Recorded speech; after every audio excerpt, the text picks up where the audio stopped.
సంబరం ఉంటే కాదా మందిరం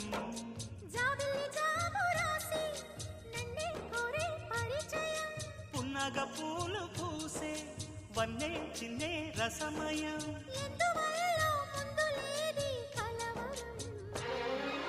అగిరి పడిన పెదవికేంటి అర్థం